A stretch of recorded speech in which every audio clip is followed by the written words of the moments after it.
Welcome to Charm School. I'm Anna Griffin, and this is our Hourglass easel dies made easy.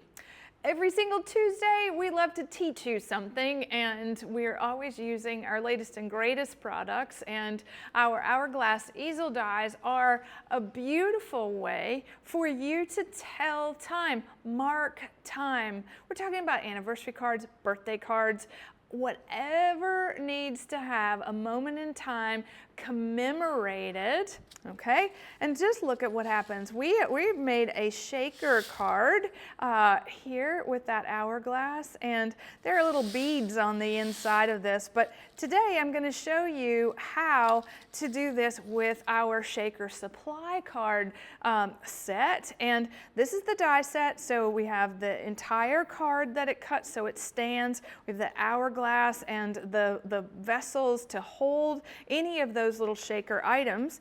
And to start out, you definitely want to use double-sided double-sided cardstock to cut the background of the card. And then you want to lay out the dies onto, I like the contrast of matte gold foil so that all the details show up, and then the shadow layer for the entire bundle. It's going to match the base of the card. So as you're die cutting, that's important that you lay everything out and plan your cuts ahead.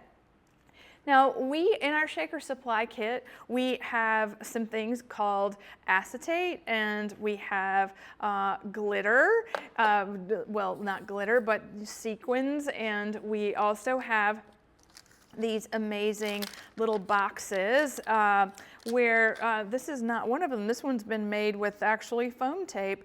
So we're making a vessel for the sequins by allowing our edges to be raised up a little bit, like it's 1/8 of an inch, so that they'll move about the box that we're making.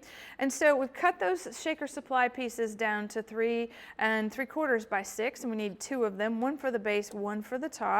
And then, of course, we've got a little, a little sequin spoon.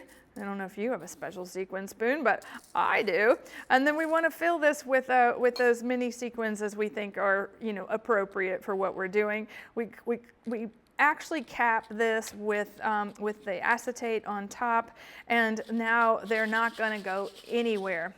So when we're taking our shadow layer and our card base, we want to fold the card base forward, and then we put the shadow layer on top because there's a little tab right back here that it attaches to so that the hourglass can stand.